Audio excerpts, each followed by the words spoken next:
Let's talk about a question that mathematician and physicist Pascal pondered about in the 17th century. It's about whether or not God existed. Now, he didn't answer the question, but what he did answer was you have a decision involving uncertainty. Which one is likely to lead to the lowest possible loss if you were to be wrong, right?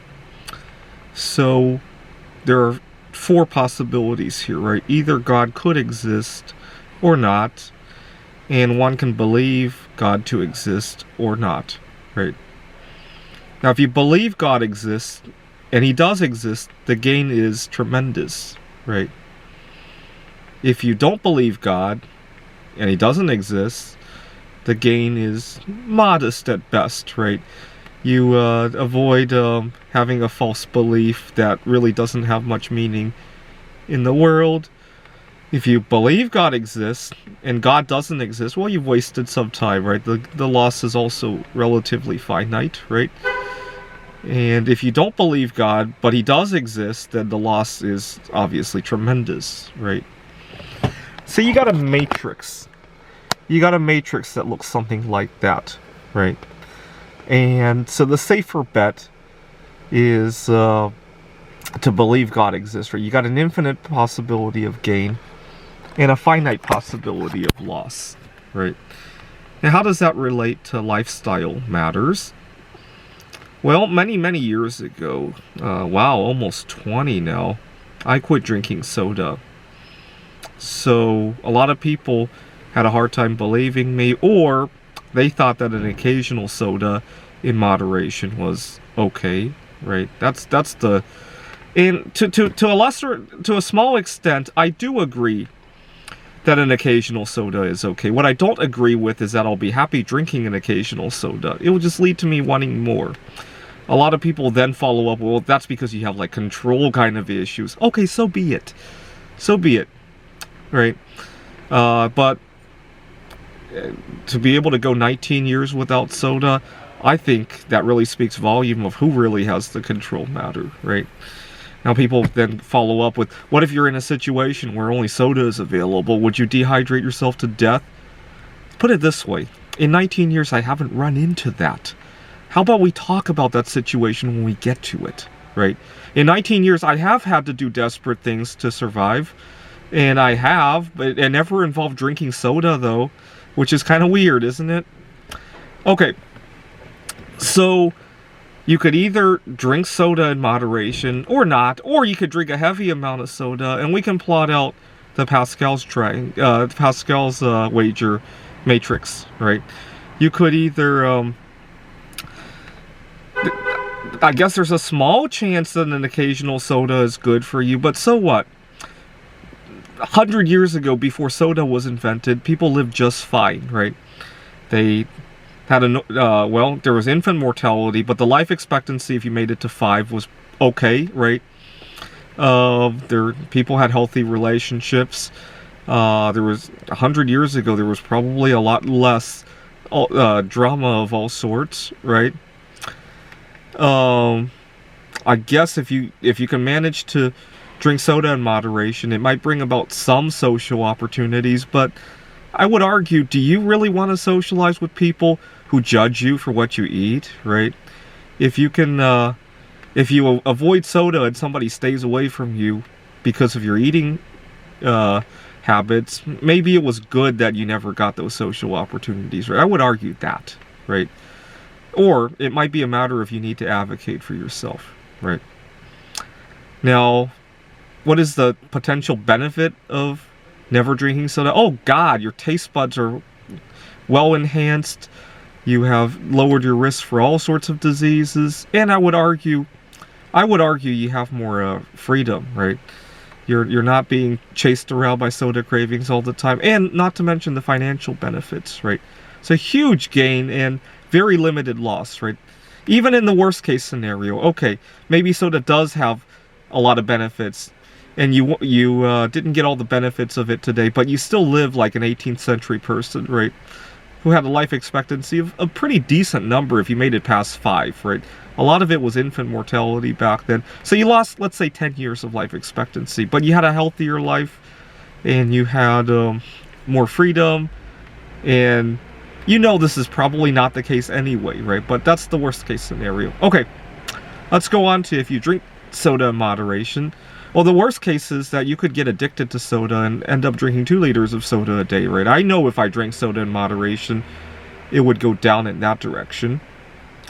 Now, what's the best case scenario? I guess some people do drink 2 liters of soda and get away with it, but do they? They're still addicted to their soda.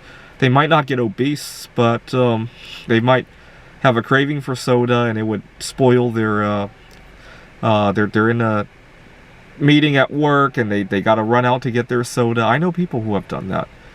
They're trying to enjoy the company of a date, and all of a sudden they can't find their soda, and it just ruins the atmosphere, right?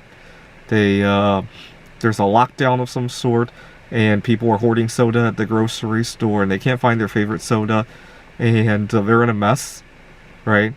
The potential for loss is a lot more than the potential for loss for never drinking a soda, right? Now let's get to something that I am trying to abstain from today. I've gone 8 days without masturbating. Let's do the Pascal's wager there. Now, not masturbating, what are the benefits? Well, the freedom, right? The cleanliness. I'm just about to, hopefully this summer, I'll be able to take a road trip. The freedom from not having to do that. The ability to get through a whole day and the tasks of a day without thinking about masturbating. Career benefits, personal life benefits. I also find I'm taking the initiative on a lot of things ever since I quit masturbating. Every Wednesday night, I go to a board game meetup here in the east side area of Seattle. Now, these last 3 meetups, there's believe it or not, a Ukrainian refugee now, a friend of one of my competitors there, and I've been putting off talking to her. I'm just very edgy about talking to her. But so Wednesday night, I would have been 5 days into not masturbating, and all of a sudden I just blurt out something because I'm in a mess, and it didn't turn out too badly actually. So you get these little side benefits, right? I wouldn't say that was one of the big benefits of not masturbating, but it certainly did add some flavor to my everyday daily grind, right? So that's okay. I just named some of the benefits of not masturbating. Now, what are some of the risks? Well, I did toss and turn a couple of nights, but was that really a downfall? I mean, when I was tossing and turning, I did come up with a lot of creative thoughts, and last night I slept pretty well actually. I got a meeting today, and then I'll get to come back and sleep 3 days in a row if I wanted to. I probably don't want to, but I could pay down some of the sleep debt that I accumulated over the last week. Some other, there were people who judged me, right? In my last video, I did have a couple interesting comments, but you know what? That was fun to read as well. So, very huge gains, a small amount of loss, right? What about the gains and losses from continuing to masturbate? Well, the gain is that maybe I could avoid having this transitional period, right? But what are the losses? The losses are that I'll be in the middle of a meeting, I'll be on a trip, wanting to masturbate, right? I've had times where I've been on an airplane, in a car, on the bus, on a long-distance trip, at a meeting at work, and I walk out of it. So the potential for loss is, again, huge, right? Potentially missing out at important work events, potential for legal trouble if I need to masturbate where I really shouldn't, and just the whole environment of where I'm sitting to be messy, right? When I'm in a road trip. I had a time when I drove from Seattle to my family's home in Pittsburgh, and oh my God, that trip could have been a whole lot more cleaner if I didn't masturbate like twice a day, right? Anyway, that's Pascal's wager. The idea is to think about which side has the lowest potential for for any sort of downfall, right?